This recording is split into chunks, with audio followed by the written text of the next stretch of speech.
They say that when you escape a burning building, the smoke clings to your clothes long after the flames are gone. My mother, Vespera, had just dragged herself out of the smoldering wreckage of a 25-year marriage to my biological father, a man whose manipulation was an art form. She was exhausted, vulnerable, and craving a quiet, uncomplicated life.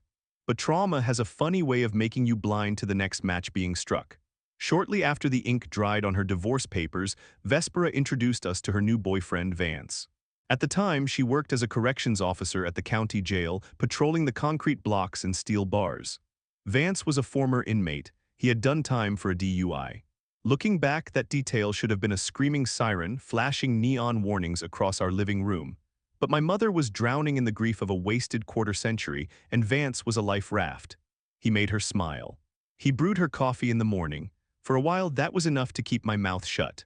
My siblings, Torin and Odelia, and I all moved into a sprawling rental house with Vespera and Vance. For a brief, fragile window, it worked. Vance and I actually bonded. We would spend hours on the worn leather sofa, mashing buttons and trading strategies in sprawling fantasy video games, the glow of the television painting the dark room in shifting colors. He seemed like a regular guy who had just taken a wrong turn. That illusion shattered into jagged little pieces in the spring of 2017. Vance's probation required regular check-ins at the downtown courthouse. One humid Tuesday, he left the house with his keys jingling and a casual wave, promising to pick up dinner on the way back. Hours crawled by. The sun dipped below the horizon, casting long, nervous shadows across the kitchen floor. He never returned. Panic began to curdle in my mother's chest until the landline rang. It was Vance. He wasn't at the local precinct. He was calling from Texas. When he had sauntered up the courthouse steps that morning, federal agents had swarmed him. His extended family down in Texas had been running a sprawling syndicate tied to narcotics and gang violence. Because Vance had been sitting in the passenger seat of a vehicle during a massive drug handoff years prior, the federal net had dragged him in. Staring down a catastrophic prison sentence, he flipped. He agreed to testify against his own blood in exchange for leniency, allowing him to be released on bail while awaiting trial. Vespera was devastated, pacing the hardwood floors, phone pressed to her ear for hours on end.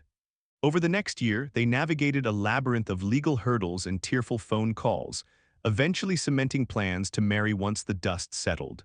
The owner of the local fast food burger franchise where Vance had worked even threw him a bone, allowing him to return to his position as a store manager. Then, the drinking began. Vance was no stranger to the bottle. His DUI was a testament to that, but this was a different beast entirely. The stress of the impending federal trial gnawed at him, and he tried to drown it in aluminum cans. Soon he was inhaling half a case of beer a day. The scent of stale malt liquor and sour sweat became a permanent fixture in our home. Vance wasn't a sleepy drunk, he was vicious. The alcohol stripped away his affable video game-playing facade, revealing something remarkably cruel. He would stumble through the front door, eyes glazed and bloodshot, and pick fights over a misplaced shoe or a dirty fork. His tongue was a razor blade. He never threw a punch, but he dismantled our peace of mind with brutal, slurred insults. For years, Vespera shielded him, absorbing the verbal shrapnel. She convinced herself that the federal trial was a temporary storm, and she just had to hold the umbrella until it passed. Eventually, the umbrella snapped. It was a Tuesday night, the air thick with the impending threat of a thunderstorm. Vance kicked the front door open, stumbling over the threshold, reeking of gin and bad choices. Vespera stood at the end of the hallway, her arms crossed, the fatigue in her eyes finally hardening into steel. She asked him point-blank how much he had consumed. He merely sneered, an arrogant, wobbly smirk twisting his face. He didn't even try to deny it. Something inside my mother locked into place. She pointed a trembling finger toward the door and told him to get out. She banished him to a friend's couch, declaring he wasn't to set foot on the property until he was sober. The next morning, the house felt lighter, as if a localized pressure system had moved on. Vespera asked Torin, Odelia, and me to gather a few of his essentials, clothes, toiletries, maybe a charger, so he wouldn't have an excuse to barge back in. We were midway through folding his cheap flannel shirts when a timid knock echoed through the house. I opened the door to find Linnea standing on our porch. She was a girl I remembered from high school, now wearing the grease-stained polyester uniform of the burger franchise where Vance worked. She looked terrified, nervously picking at her cuticles. She asked for my mother. Vespera invited her in, pouring her a glass of water. Linnea sat rigid on the edge of the sofa, swore my mother to secrecy regarding her source, and then dropped a bomb that leveled what was left of our lives. Vance was cheating. He had been carrying on an affair with a woman named Roxanne, a 40-something drifter who hung around the restaurant. The infidelity wasn't just a casual fling, it was a grotesque spectacle. Linnea confessed, her voice barely above a whisper, that Vance regularly had Roxanne perform illicit acts in the back office and the walk-in freezer during his shifts. Linnea had caught them red-handed. When she tried to back away, Vance cornered her, leveraging his authority as the store manager to threaten her job if she ever breathed a word to Vespera. And the absolute kicker, Roxanne was pregnant. I watched my mother's face. The initial shock drained the color from her cheeks, leaving her pale and breathless. But the grief didn't last long. It was rapidly incinerated by a white-hot, magnificent fury. She stood up, the glass of water trembling slightly in her hand before she set it down with a sharp clack. She looked at Torin, Odelia, and me, her voice entirely devoid of warmth. She told us to stop packing an overnight bag. She told us to pack everything. We scoured the house like a tactical unit. Every shirt, every pair of shoes, every stray video game controller, every pathetic scrap of his existence went into heavy black garbage bags. We didn't gently place them outside. We hauled them through the back gate and hurled them into the muddy, gravel-strewn alley behind the rental property.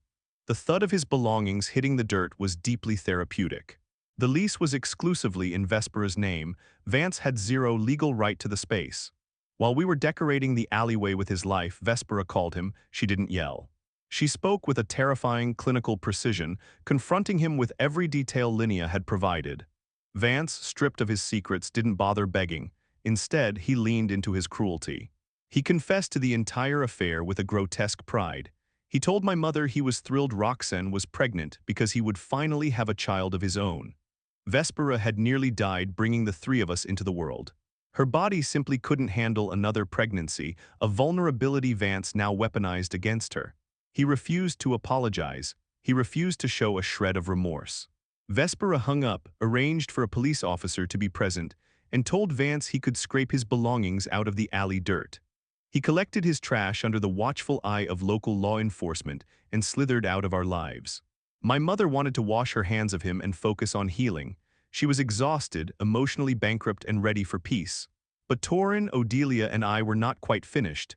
We had a score to settle. Our first target was his pride and joy, his managerial position. The burger franchise operated independently, and the owner of that specific branch also managed several others in the region. He happened to be a close family friend.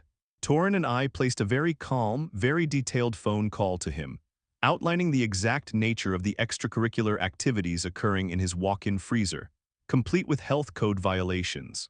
The corporate guillotine fell swiftly.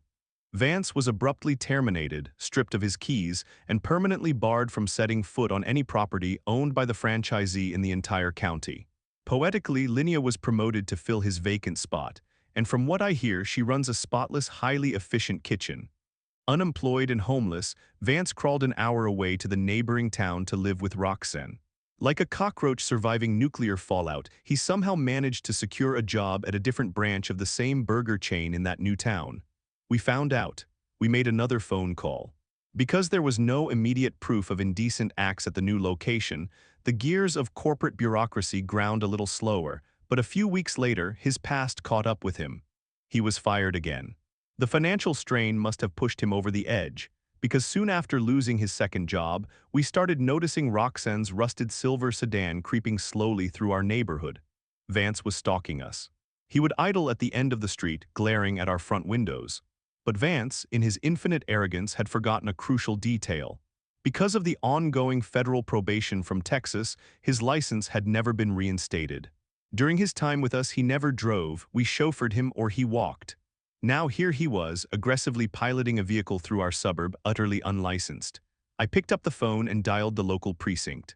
I provided the make, model, and license plate of Roxanne's sedan, informing dispatch that a man with a suspended license and an active federal probation was currently circling our block.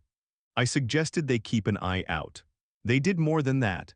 A few weeks later, the flashing red and blue strobes lit up the night sky just a few streets over. A patrol car pulled Vance over. Not only was he driving without a license, but the breathalyzer confirmed he was heavily intoxicated. They slapped the cuffs on him right there on the asphalt. Because he was on federal probation, the local police didn't stop at a traffic ticket. They executed a search warrant on Roxanne's residence where he was staying. Tucked away in the closets and under the bed, they found multiple unregistered firearms. Vance was a convicted felon. Possessing weaponry was a massive violation. The charges stacked up like a collapsing tower. By the time he finished serving his local sentence for the weapons and the DUI, the federal marshals were waiting at the gate. They scooped him up and dragged him back to Texas to face his original trial. Karma wasn't done with him yet. While Vance was rotting in a federal holding cell, Roxanne gave birth to his son. The reality of raising a child with a serial cheating, incarcerated felon finally snapped her awake. She cut all ties with him, refusing to let him see the boy. From the bleak confines of his Texas prison, Vance began writing letters. Dozens of them flooded our mailbox. The handwriting was frantic, the contents a pathetic whiplash of emotions. In one paragraph, he would beg Vespera to take him back, swearing he was a changed man. In the next, he would launch into a bitter rant about how none of it was his fault, how the universe had conspired against him. My mother never opened a single one. We used them as kindling for the backyard fire pit, watching his desperate words curl into ash and drift away into the night sky. We packed our lives into moving trucks and crossed state lines, leaving the memory of him buried in the ashes. Vance eventually got out of prison a few years ago. He now lives somewhere in Kansas, drowning in legal fees and fighting a vicious child support battle that Roxanne leveled against him. As for us, Vespera found a man who actually deserves her, a kind, quiet partner who treats her with the reverence she earned. Torin and Odelia have built successful lives of their own. I still live with my mother, spending my weekends covered in sawdust and paint as we renovate the beautiful new home she purchased. Life is peaceful.